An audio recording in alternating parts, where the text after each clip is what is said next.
बढ़ते हुए बिजली के बिल और बढ़ती हुई गैस की कीमतों से छुटकारा पाइए। अपने घरों में सोलर पैनल और सोलर प्रोडक्ट्स लगवाइए, वो भी गवर्नमेंट सब्सिडी के साथ। अधिक जानकारी के लिए संपर्क करें रविश Baheti, electronic warehouse, Anand Nagar, Khandwa.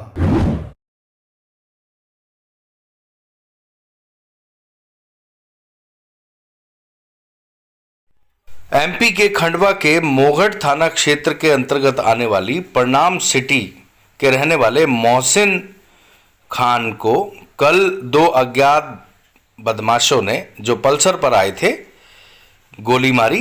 2 round fire किए। गनीमत ये रही कि एक गोली इनकी कमर के पास से निकल गई, दूसरी गोली यह स्कूटी पर थे उस स्कूटी के टायर में जा लगी। इन्होंने बदमाशों का पीछा किया। दरअसल इनका ये कहना था कि यह प्रणाम सिटी के अपने घर से निकले और आईटीआई की तरफ ये अपनी स्कूटी से बढ़ रहे थे। इस दौरान ये दोनों जो शख्स हैं ये पल्सर गाड़ी पर आए, जिसमें एक शख्स ने आगे हेलमेट पहना हुआ था और दूसरे ने पीछे नकाब पहना हुआ था। इनके पीछे पीछे पल्सर लेकर चलने लगे और जैसे ही टर्न के पास पहुंचे वहां पर इन्होंने उन पर 2 राउंड फायरिंग की। ये कुछ समझ पाते उससे पहले ही बदमाश तेजी से भागने लगे। इन्होंने उसका पीछा किया दादाजी पेट्रोल पंप तक, क्योंकि ये स्कूटी पर थे और वो पल्सर पर थे। वो तेजी से निकल गए, जिसके बाद ये अपने घर आ गए। शुरुआत में इन्हें कुछ बात बहुत ज्यादा समझ में नहीं आई। जब इन्होंने उनके हाथों में पिस्टल देखी थी, मतलब ये बात समझ में आई और इन्होंने गोली लगी थी। घर आकर तो ये बाद में आपने इसको स्कूटी के अंदर, ये जो जगह आप देख रहे हैं, ये पंचर गोली अंदर चली गई टायर वाली जगह है। इसे इन्होंने कल रिपेयर कराया। इसमें गोली लगी थी और अंदर टायर में जाकर फंस गई थी, जिसे पुलिस की टीम ने बरामद किया है। पुलिस ने इस मामले में मोघट थाने में 2 अज्ञात बदमाशों के विरुद्ध अपराध दर्ज कर लिया। सबसे पहले आपको घटना के संबंध में आप किधर जा रहे थे कि कैसे क्या हुआ था, सुनिए। किधर जा रहे थे आप? इस तरफ जा रहे थे। मतलब ये आईटीआई वाली तरफ? हाँ, आईटीआई वाली। अच्छा, आपका घर इधर है? हाँ, पीछे। ठीक है, तो फिर क्या हुआ? कितने बजे की घटना है लगभग ये 2:39 2:39 की। अच्छा, फिर वो पीछे पीछे चल रहे थे? वो एकदम से पीछे से आए। मैं मोबाइल पे बात कर रहा था। हाँ। वो एकदम पीछे से उनकी गाड़ी आई। पीछे से आए? हाँ। उसके बाद उन्होंने फायर किया? आपको कैसे पता लगा? फायर आवाज आई? आवाज आई ना 2 बार। तो आप फोन पे बात कर रहे थे? फिर क्या हुआ? एकदम से एक बार आवाज आई तो एकदम से फट से आवाज आई, तो यहाँ से सर से कहीं निकला हवा डालते हुए। ठीक है, फिर? और फिर एक थोड़ा सा आगे बढ़े, वो मेरी गाड़ी भी चालू थी, उनकी गाड़ी भी चालू थी। हाँ। फिर दूसरा उन्हें फायर करा तो एक गोली टायर में से निकली। अच्छा, फिर आपको तब भी नहीं पता लगा? नहीं पता, मैंने उनके हाथ में पिस्टल देखी ना, फिर मेरे को वो लगा। अच्छा, उनके हाथ में पिस्टल दिखी है आपको, फिर आपने पीछा किया? हाँ। किधर से, कैसे? इधर अपने आईटीआई तरफ गए वो। आईटीआई वाली तरफ गए।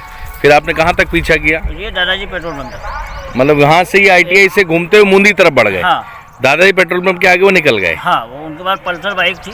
हाँ, ठीक है, ओके। पूरा नाम क्या लिखते हैं आप? मोहसिन खान वल्द करके। वल्द हमीद खान।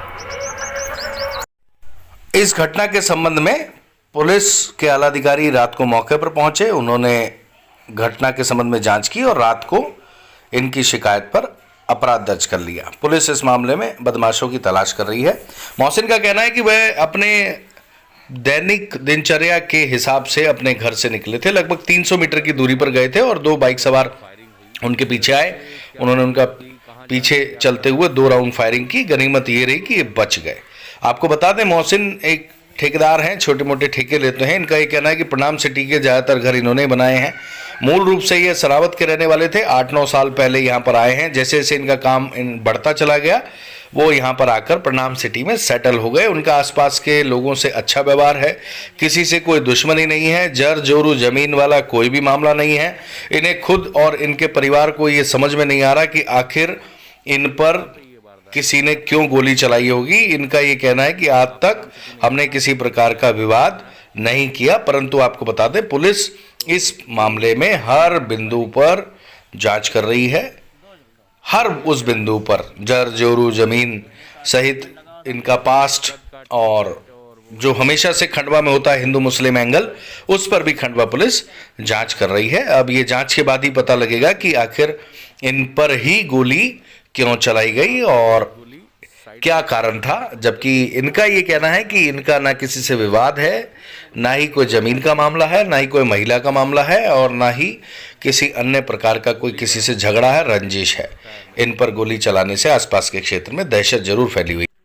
आपको यह भी बता दें, घटना कल दोपहर की है। शाम को जब स्कूटी में से गोली निकली तो इस परिवार को क्लियर हो गया कि इन पर जानलेवा हमला हुआ था, जिसके बाद इन्होंने पुलिस को जानकारी दी और पुलिस ने इस मामले की तस्दीक करने के पश्चात रात को अपराध दर्ज कर लिया है। पुलिस इस मामले की जांच में जुट गई है और अपराधियों को जल्द पकड़